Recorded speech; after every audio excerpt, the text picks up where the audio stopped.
Christian Estrosi est notre invité, maire de Nice, président de la métropole Nice-Côte d'Azur et président de la France Audacieuse. Bonjour. Bonjour. Merci d'être avec nous. Aujourd'hui, le pape François reçoit le président de la République Emmanuel Macron. L'Europe vivra un hiver démographique si elle se ferme aux migrants, a dit le pape François. Vous approuvez ou pas? Il a raison ou pas? Je crois que c'est un véritable tournant européen au moment où le président Macron va à la rencontre du pape François, qui pour moi est un homme de vérité et de sagesse. Et donc c'est un tournant. Il faut savoir que si dans les 6 mois, l'Europe n'est pas capable de se ressaisir pour établir de véritables règles où nous gérions en commun les problèmes migratoires, eh bien nous ouvrirons très clairement la porte à tous les populismes. Oui, non, mais gérer en commun les problèmes migratoires, ça veut dire accueillir des migrants. C'est ce que dit le pape François. Non, mais ça veut dire... Il dénonce la frilosité, notamment française. Écoutez, sur la frilosité française, c'est vrai que nous avons quelquefois sans doute péché, mais en tout cas, nous sommes obligés, à partir du moment où il y a un certain désordre européen, de nous protéger impérativement. Donc ce dont il s'agit aujourd'hui, c'est d'ouvrir le débat avec tous nos partenaires européens. Moi, je ne peux pas accepter l'attitude des populistes italiens, même si nous sommes les plus mal placés pour donner des leçons de morale, parce que par le passé, nous n'avons pas été suffisamment solidaires de l'Italie pour pouvoir rendre plus hermétiques leurs frontières.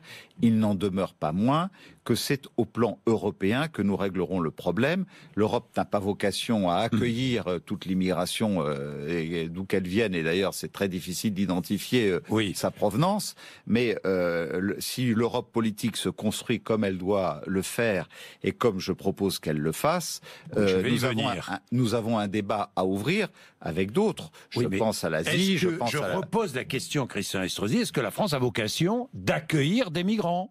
Vocation morale et historique, et je ne sais pas. Est-ce que nous devons accueillir? Nous n'avons plus la capacité à accueillir des migrants dans n'importe quelle condition. Donc vous n'êtes pas du tout d'accord avec le pape? Mais je ne suis pas en désaccord avec le pape. Le pape pose le problème à l'échelon européen. Vous me posez la question au plan français.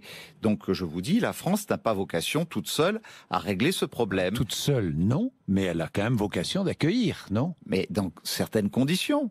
Tenez, prenons le problème de l'Aquarius, par exemple. Oui. Je vous pose la question, vous savez qui y avait à bord de l'Aquarius, vous? Est-ce que vous le savez?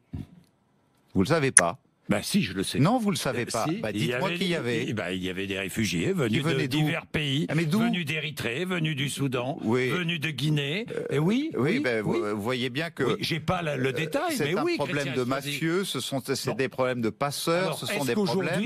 Et qu'à un moment, je dis très clairement que nous avons d'abord à organiser une Europe politique pour combattre à la fois ces mafieux qui aujourd'hui prennent de pauvres gens et les lancent à corps perdu à travers la Méditerranée, et que nous mettions des règles où Frontex, qui n'a que 250 millions d'euros d'aide pour garantir la sécurité de nos frontières, soit enfin aidé à l'échelon européen plus largement, où nous mettions en place des règles pour que ceux qui sont des demandeurs d'asile déposent leur demande d'asile dans les consulats et les ambassades à l'extérieur des frontières européennes et pas après avoir passé les frontières européennes, etc. Donc, ce sont des règles à l'échelon européen. Je ne vais pas vous dire qu'il faut n'accueillir aucun immigré, je vous dis qu'il faut accueillir dans des conditions que l'Europe entière doit, sur des bases politiques, définir. Donc, il faut accueillir. On est bien d'accord, Christian, dans des conditions. Est-ce que et sans doute pas. Il y a des bateaux qui cherchent un port actuellement. Est-ce que la ville de Nice, le port de Nice, pourrait être ouvert? Jamais. Nice n'est pas Lampedusa et Paris n'est pas Rome. Oui. Et jamais le port de Nice n'ouvrira à un bateau ayant recueilli des réfugiés. Ça n'est pas moi qui peux définir cela. En tout cas, moi, maire de Nice, je dirais à l'État français que le maire de Naples dit oui. Pas plus à Nice qu'à Marseille qu'ailleurs. Mais aujourd'hui, j'approuve la position du président français qui n'a pas accepté que l'Aquarius puisse aborder les côtes françaises. Vous approuvez la position française je vous redis, en matière migratoire, la politique conduite par le président de la République? Et je redis, Nice n'est pas Lampedusa, mais Paris n'est pas Rome. Bon. Et est-ce que vous approuvez la politique conduite en matière migratoire par le président de la République ? C'est extrêmement difficile. Je trouve que la loi asile-immigration qui a été votée allait dans le bon sens, mais qu'il y avait des manques dans cette loi, et notamment sur le regroupement familial où il n'y avait pas de mesures assez sévères, sur des quotas acceptés au plan économique chaque année, et aussi sur les mesures de contrôle de demande d'asile à l'extérieur de nos frontières et pas après avoir franchi nos frontières. Pourquoi dites-vous qu'Emmanuel Macron gouverne seul ? Je ne dis pas qu'il gouverne simplement seul, je dis qu'il faut qu'il soit attentif. Vous savez, pour moi, bousculer, choquer, ce qu'il fait est une bonne chose, parce que je dis qu'on ne peut pas réformer. Je suis plutôt un homme de progrès et de réforme, et je pense que trop longtemps la France a été trop frileuse en matière de progrès et de réforme, et donc c'est une opportunité, une chance que d'avoir au fond un président qui décide de se lancer dans un certain nombre de réformes que majoritairement, je pense, des Français approuvent. C'est la SNCF que j'approuve, par exemple, sur l'ouverture à la concurrence de la SNCF, sur le code du travail, sur bien d'autres mesures encore, sur la réforme de la scolarité, de l'université. Tout ça sont des sujets où nous avançons. Mais il y a des sujets où, si je dis qu'il faut bousculer et choquer, parce que c'est à ce prix de toute façon que l'on peut faire avancer le pays, il ne faut pas pour autant malmener. Et j'ai quelque part le sentiment, même la certitude, qu'il y a une certaine catégorie de Français auxquels on n'est pas suffisamment attentif dans une dimension sociale. Je pense par exemple aux retraités. Aujourd'hui, on est assez jeunes retraités. On a été un actif, on a contribué à l'essor économique et social, on a éduqué une famille. Et je pense que ce soit sur le plan de la fiscalité, que ce soit sur le plan du pouvoir d'achat, il y a des mesures importantes à prendre, d'autant que les seniors sont des gens qui ont aussi vocation à continuer à apporter une contribution économique à la croissance de notre pays. Bien, la France audacieuse, vous faites vos propositions sur l'Europe, résumez-les. Quelle est votre idée de l'Europe aujourd'hui, Christian Estrosi ? Alors, je ne vais pas toutes vous les résumer, mais vous dire que la France audacieuse, c'est d'abord ces communes, ces territoires de France où nous avons une vision un peu girondine des choses, parce que nous considérons que quand nous contribuons à 70% de la commande publique dans notre pays, l'État c'est 30%, et nous qui dirigeons les territoires, c'est 70%. C'est-à-dire que c'est nous qui contribuons le plus à l'emploi, à la croissance, à l'apport de produit intérieur brut, de PIB pour notre pays. Eh bien, que là où il y a désormais l'interdiction de cumul des mandats et où tout se discute entre l'État et le Parlement, qu'à un moment on admette que nous sommes des interlocuteurs qui devons être au moins aussi privilégiés que le Parlement pour faire avancer un certain nombre de sujets, notamment dans la relation avec l'Europe. La communauté des régions d'Europe n'agit pas aujourd'hui, elle n'est pas entendue. Et nous proposerons ce matin, notamment sur les flux migratoires, on peut en parler, la création d'une carte d'identité biométrique européenne pour savoir exactement qui se déplace. Une carte d'identité biométrique européenne. Absolument. Absolument, une carte d'identité biométrique européenne, que nous puissions, nous, en France, être des interlocuteurs directs des institutions européennes. Est-ce que vous savez, par exemple, que les territoires allemands, les collectivités allemandes, bénéficient de 3 ou 4 fois plus d'aide à l'investissement pour leurs besoins que les territoires français. Pourquoi ? Parce qu'ils discutent directement... C'est une fédération, c'est un État fédéral. Parce qu'ils oui, mais...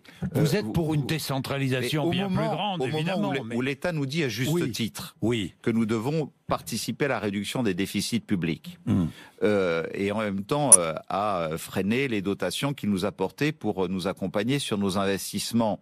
Si nous avions une contrepartie européenne comme en bénéficie l'Allemagne par exemple, eh bien nous continuerions à pouvoir investir au bénéfice de nos concitoyens sur les équipements publics, sur l'attractivité de nos territoires, sur le numérique, sur l'innovation, sur tout un tas de sujets, parce que nous aurions une relation directe qui nous permet permettrait de négocier sans avoir à transiter par le gouvernement ou par les régions, qui la plupart du temps nous amènent à voir la part qui doit revenir à la France qui soit dégagée à mi-course de la durée contractuelle, parce que les crédits n'ont pas été consommés et ça bénéficie à d'autres pays européens. Christian Estrosi, qu'attendez-vous de Laurent Wauquiez à la fin de la semaine et de cette réunion républicaine, des Républicains autour de l'Europe? Qu'attendez-vous? Que Laurent Wauquiez prenne une position franchement pro-européenne? Moi, j'attends surtout que notre pays, alors que l'Europe, ça sera dans un an et que nous avons encore des mois, c'est pas sur l'espace d'une journée. Le Conseil national se tient dans mon département samedi prochain. Bon, le président du Conseil national, et j'irai bien sûr, le Conseil national est présidé désormais par Jean Leonetti, qui est plutôt un pro-européen, qui est un homme de consensus que j'apprécie personnellement. Je pense que le plus petit dénominateur commun n'est pas la logique de rassemblement. Donc j'attends de Menton d'être surtout le moment du rassemblement où les Républicains qui aujourd'hui vous n'êtes pas rassemblés aux Républicains, sachant qu'il y a ceux qui sont plus souverainistes, qu'il y a ceux qui sont plus sécuritaires, mais qu'il y a aussi ceux qui sont plutôt pro-européens comme Jean Leonetti, il puisse y avoir une libre expression de chacun, que l'on sache se grandir et s'élargir.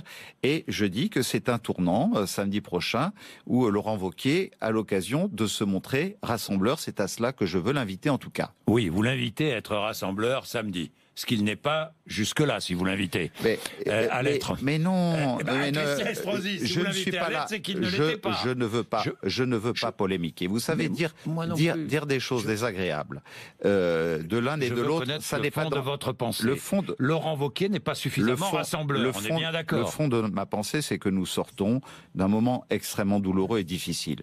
Nous avons perdu les élections présidentielles. Certains se sont un peu trop laissés aller à jouer l'ambiguïté avec le Front National. Il faut dire les choses. Laurent Wauquiez.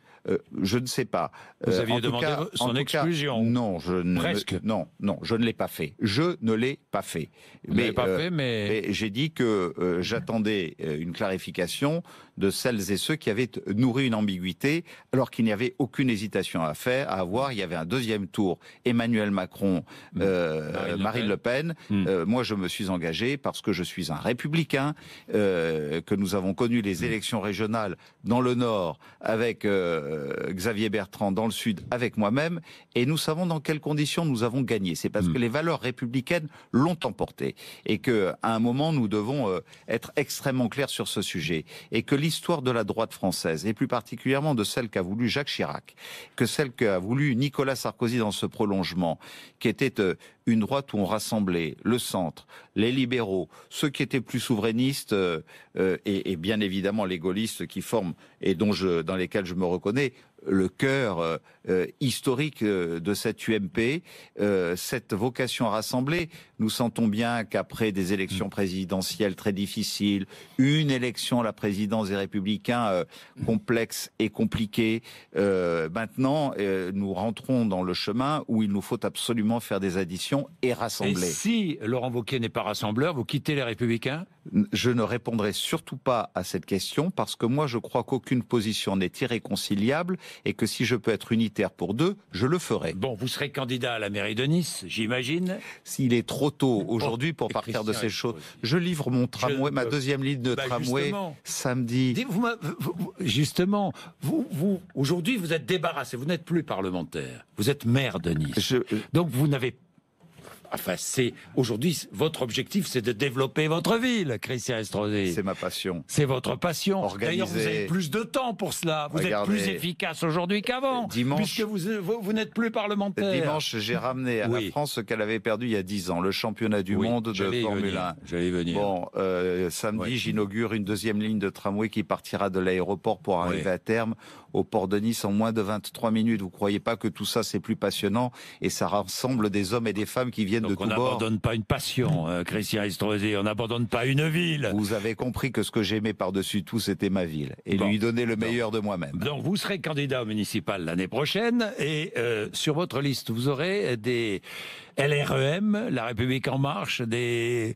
Mais tout ça, c'est... Vous créerez... Non, mais est-ce que vous pourrez créer une grande coalition Mais servir sa ville, c'est pas faire de la politique politicienne, Jean-Jacques Bourdin. C'est aller au-delà de toutes les étiquettes politiques.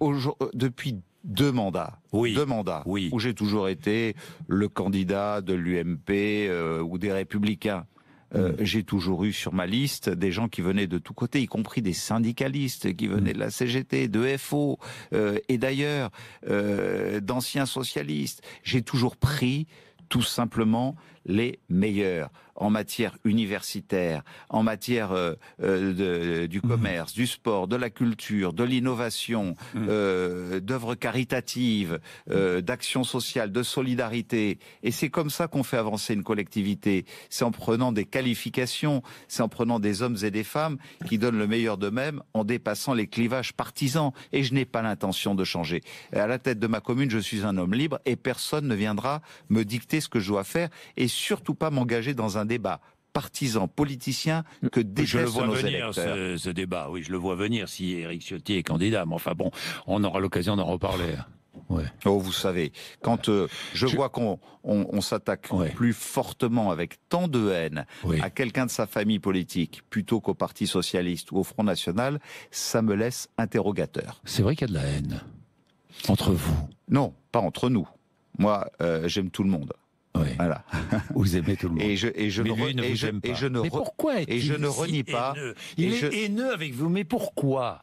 Vous savez, il y a un dicton qui dit qu'ai-je fait de si bien pour que ça me vaille tant de haine?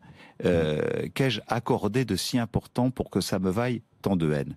Je ne sais pas.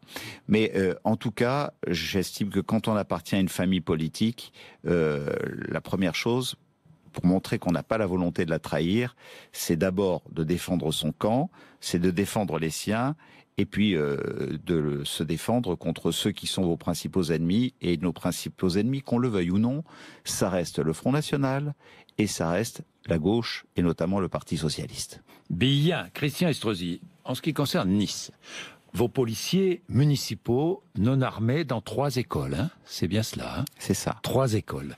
À titre expérimental. C'est terminé. À titre expérimental. Est-ce que vous allez reconduire l'expérience? Alors, ou l'élargir, l'étendre? Alors, grâce à Jean-Michel Blanquer, nous avons vu, en cours d'année scolaire, alors que c'était réclamé par un certain nombre de membres de la communauté scolaire, de parents, d'enseignants, par rapport à la menace où on sait que Daesh, sur les réseaux sociaux, attaquez-vous aux enfants, attaquez-vous aux écoles. C'est une instruction qui est très claire.